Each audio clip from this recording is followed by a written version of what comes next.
नमस्कार दोस्तों, स्वागत है आपका ऑन एग्जाम में। दोस्तों, आज हम आपके लिए लेकर आए हैं सामान्य ज्ञान की एक और बेहतरीन क्लास।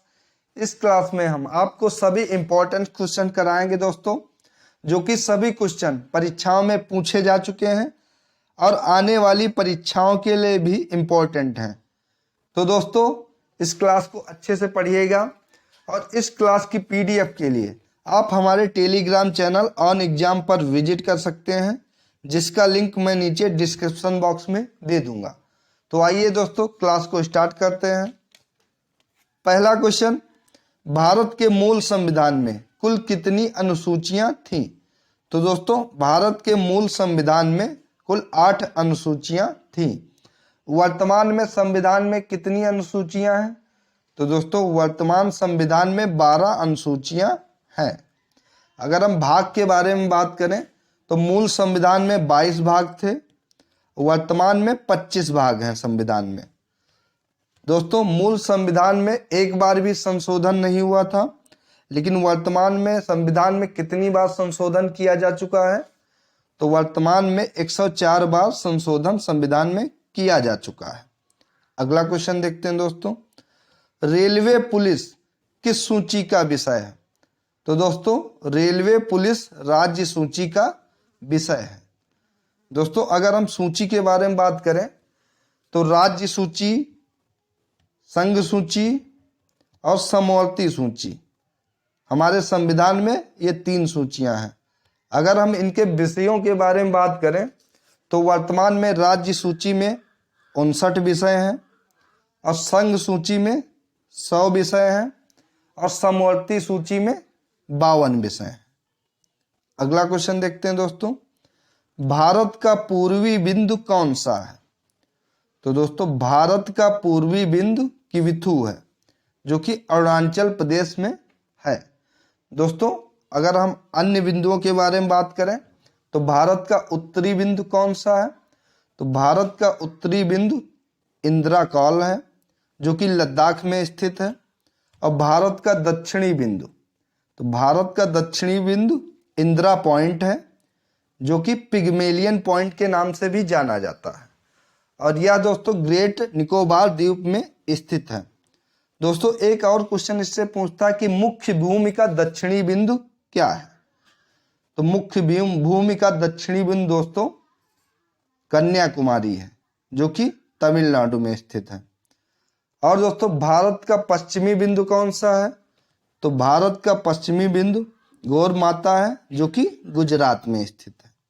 अगला क्वेश्चन देखते हैं दोस्तों, एशिया की रीढ़ के नाम से किस पर्वत को जाना जाता है? तो दोस्तों, एशिया की रीढ़ के नाम से काराकोरम श्रेणी को जाना जाता है। काराकोरम श्रेणी, जो कि ग्रेट हिमालयन पर्वतमाला का एक हिस्सा है। अगर हम इसकी सबसे ऊंची चोटी के बारे में बात करें तो इसकी सबसे ऊंची चोटी केटू है, जिसकी ऊंचाई 8611 मीटर है और यह दुनिया की दूसरी सबसे ऊंची चोटी है। पहली सबसे ऊंची चोटी कौन सी है दोस्तों? तो पहली सबसे ऊंची चोटी माउंट एवरेस्ट है, जिसकी ऊंचाई कितनी है? जिसकी ऊंचाई 8848 मीटर है। अगला क्वेश्चन देखते हैं दोस्तों, प्रसिद्ध महाकाव्य पद्मावत की रचना किसने की? यानी कि प्रसिद्ध महाकाव्य पद्मावत की रचना किसके द्वारा की गई? तो इसकी रचना मलिक मोहम्मद जायसी के द्वारा की गई। यह सूफी परंपरा का एक प्रसिद्ध काव्य है। यानी कि दोस्तों, पद्मावत सूफी परंपरा का एक प्रसिद्ध काव्य है। मलिक मोहम्मद जायसी, जो कि उत्तर प्रदेश के जायस से बिलोंग करते थे, इसलिए इनका नाम मलिक मोहम्मद जायसी है। अगला क्वेश्चन, स्वच्छ भारत अभियान की शुरुआत कब से हुई? तो दोस्तों, स्वच्छ भारत अभियान की शुरुआत 2 अक्टूबर 2014 से महात्मा गांधी की जयंती के दिन इसकी शुरुआत हुई। इसकी शुरुआत किसके द्वारा हुई थी दोस्तों? तो स्वच्छ भारत अभियान की शुरुआत भारत के वर्तमान प्रधानमंत्री नरेंद्र मोदी के द्वारा हुई थी। अगला क्वेश्चन, जाकिर हुसैन कौन सा वाद्य यंत्र बजाते थे? तो दोस्तों जाकिर हुसैन तबला वादन से संबंधित थे। अगला क्वेश्चन, मिस वर्ल्ड का खिताब जीतने वाली पहली भारतीय और पहली एशियाई महिला कौन थी? तो दोस्तों मिस वर्ल्ड का खिताब जीतने वाली पहली भारतीय और पहली एशियाई महिला रीता फारिया थी।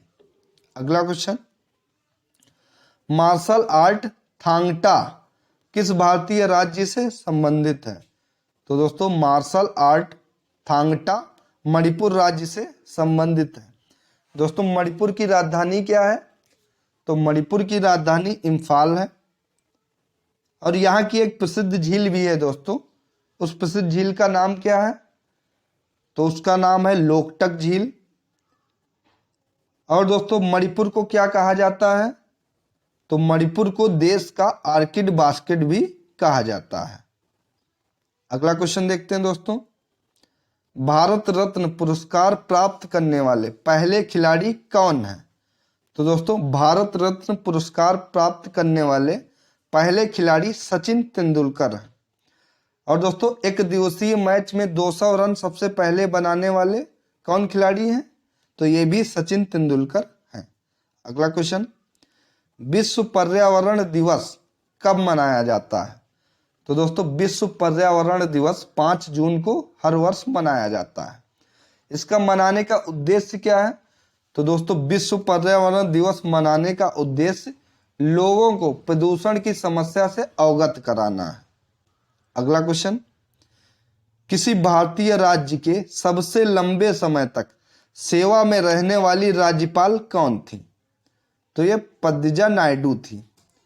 दोस्तों हम बात करते हैं किस भारतीय राज्य की राज्यपाल थी? तो पद्मजा नायडू पश्चिम बंगाल की राज्यपाल थी और यह सरोजिनी नायडू की पुत्री थी। इनके नाम पर दार्जिलिंग में पद्मजा नायडू हिमालयन प्राणी उद्यान है। अगला क्वेश्चन, किस वर्ष में इंडियन प्रीमियर लीग यानी कि आईपीएल की शुरुआत हुई? तो इसकी शुरुआत 2008 में हुई। दोस्तों इस साल का आईपीएल का सीजन कौन सा था? तो ये 14वां संस्करण था इसका, जिसकी विजेता चेन्नई सुपर किंग टीम रही और उप विजेता कोलकाता नाइट राइडर्स। दोस्तों सबसे ज्यादा आईपीएल की ट्रॉफी किसने जीता है? तो सबसे ज्यादा आईपीएल की ट्रॉफी मुंबई इंडियंस की टीम के द्वारा जीता गया है। इसने इस ट्रॉफी को 5 बार जीता है। अगला क्वेश्चन, फेसबुक के संस्थापक कौन हैं? तो दोस्तों फेसबुक के संस्थापक मार्क जुकरबर्ग हैं। अभी हाल ही में इसका फेसबुक का नाम बदल दिया गया है दोस्तों, इसका नया नाम मेटा रखा गया है। अगला क्वेश्चन, पद्म विभूषण भारत में कौन से नंबर का नागरिक पुरस्कार है? तो दोस्तों यह भारत में दूसरा बड़ा नागरिक पुरस्कार है। पहला कौन सा है? दोस्तों पहला भारत रत्न है और दूसरा पद्म विभूषण है और दोस्तों तीसरा पद्म भूषण है और चौथा पद्मश्री है। तो दोस्तों पद्म विभूषण भारत का दूसरा बड़ा नागरिक सम्मान है, पुरस्कार है। अगला क्वेश्चन, ज्ञानपीठ पुरस्कार के प्रथम प्राप्तकर्ता कौन थे? तो दोस्तों ज्ञानपीठ पुरस्कार के प्रथम प्राप्तकर्ता जी शंकर कुरूप थे। अगला क्वेश्चन, एड्रेस शब्द किस खेल के साथ जुड़ा हुआ है? तो एड्रेस शब्द गोल्फ से संबंधित है। अगला, कोबाल्ट का रासायनिक प्रतीक क्या है? तो दोस्तों कोबाल्ट का रासायनिक प्रतीक CO है। अगला, कंप्यूटर विज्ञान में आमतौर पर इस्तेमाल किया जाने वाला संक्षिप्त नाम OS क्या है? तो OS का संक्षिप्त नाम दोस्तों ऑपरेटिंग सिस्टम है। अगला, मनुष्य में श्वसन रंग द्रव्य क्या है? तो दोस्तों यह हीमोग्लोबिन है। हीमोग्लोबिन जो कि आरबीसी में पाया जाने वाला एक प्रकार का प्रोटीन है। आरबीसी यानी कि लाल रुधिर कणिकाएं, रेड ब्लड सेल्स। अगला क्वेश्चन, मलेरिया और काला ज्वार किससे संबंधित है? तो दोस्तों यह प्राजीवगण यानी कि प्रोटोजोआ से संबंधित है। अगला क्वेश्चन, स्मार्ट मनी शब्द का अर्थ क्या है? तो दोस्तों स्मार्ट मनी शब्द का अर्थ इंटरनेट बैंकिंग है। अगला, प्रति व्यक्ति आय का दूसरा नाम क्या है? तो प्रति व्यक्ति आय का दूसरा नाम औसत आय है। अगला क्वेश्चन दोस्तों, जीएसटी का अर्थ क्या होता है? तो जीएसटी का अर्थ होता है गुड्स एंड सर्विस टैक्स। दोस्तों भारत में जीएसटी कब से लागू हुआ? तो भारत में जीएसटी 1 जुलाई 2017 से लागू हुआ। और दोस्तों सबसे पहले जीएसटी लागू करने वाला देश कौन था? तो दोस्तों सबसे पहले जीएसटी लागू करने वाला देश फ्रांस था। इसने 1954 में जीएसटी लागू की थी। और दोस्तों जीएसटी को 101 संविधान संशोधन के तहत जोड़ा गया है संविधान में। अगला क्वेश्चन, किस शहर में यूनियन बैंक ऑफ इंडिया का मुख्यालय है? तो दोस्तों यूनियन बैंक ऑफ इंडिया का मुख्यालय मुंबई में है। अगला क्वेश्चन, दिन के समय हवा की दिशा किस तरफ होती है? तो दोस्तों दिन के समय हवा की दिशा समुद्र से स्थल की ओर होती है। दोस्तों एक और क्वेश्चन इससे बनता है कि रात के समय हवा की दिशा किस तरफ होती है?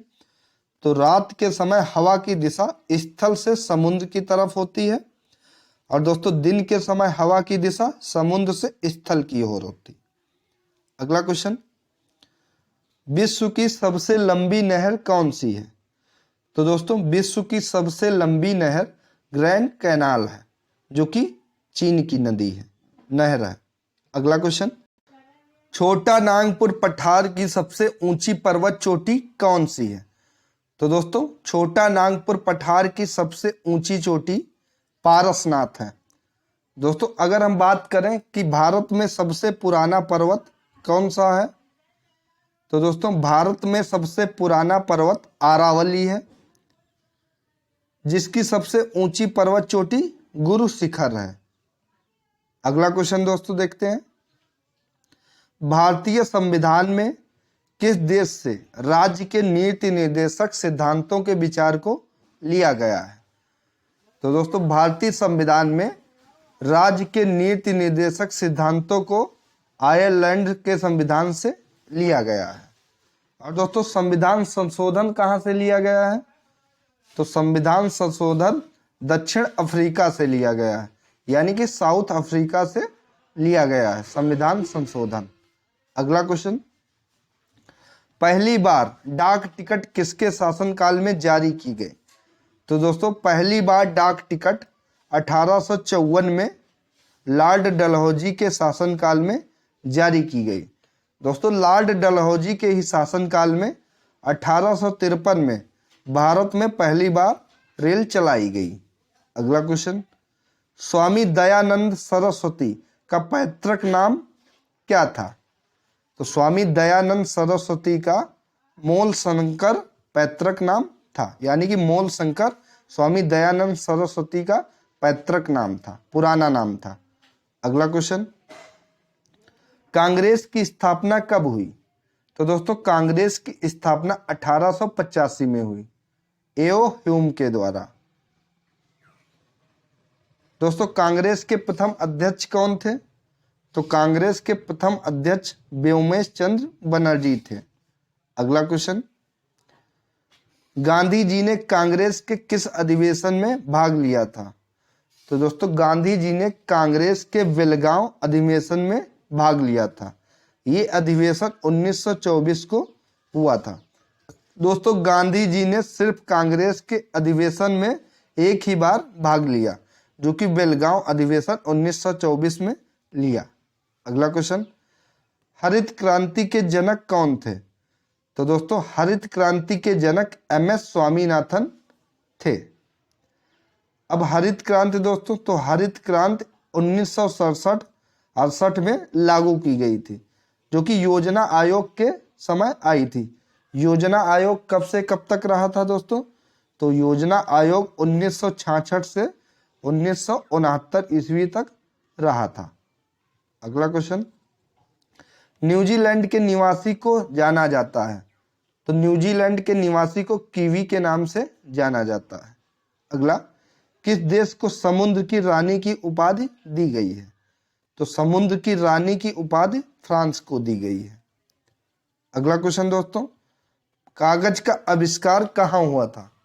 तो कागज का आविष्कार चीन में हुआ था। अगला, म्यांमार की मुद्रा क्या है? तो दोस्तों म्यांमार की मुद्रा क्यात है।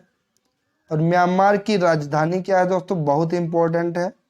तो म्यांमार की राजधानी नेपीदा है। अगला क्वेश्चन, अंतरराष्ट्रीय न्यायालय का मुख्यालय कहाँ है? तो दोस्तों अंतरराष्ट्रीय न्यायालय का मुख्यालय दी हेग में है। दोस्तों संयुक्त राष्ट्र संघ का ये एक ऐसा अंग है जिसका मुख्यालय न्यूयॉर्क अमेरिका से बाहर है, यानी कि इसका मुख्यालय दी हेग में है। दोस्तों अगर हम संयुक्त राष्ट्र संघ के बारे में बात करें तो इसके 6 अंग हैं और इसकी 2 मुख्य कार्यकारी भाषाएं हैं जो कि अंग्रेजी और फ्रेंच हैं। अगला क्वेश्चन, एनीमोमीटर का उपयोग क्या मापने में किया जाता है? तो एनीमोमीटर का उपयोग वायु की गति को मापने में किया जाता है, यानी कि एनीमोमीटर के द्वारा वायु की गति को मापा जाता है। तो दोस्तों ये थी आज की महत्वपूर्ण सामान्य ज्ञान की क्लास जिसको अभी हम लोगों ने डिस्कस किया। दोस्तों अगर वीडियो अच्छी लगी हो तो वीडियो को लाइक एंड शेयर करिए और चैनल को सब्सक्राइब करिए। और साथ ही साथ जीके एंड जीएस की क्विज के लिए आप हमारे टेलीग्राम चैनल ऑन एग्जाम को ज्वाइन कर लीजिए, जिसका लिंक मैं नीचे डिस्क्रिप्शन बॉक्स में दे दूंगा। थैंक यू दोस्तों।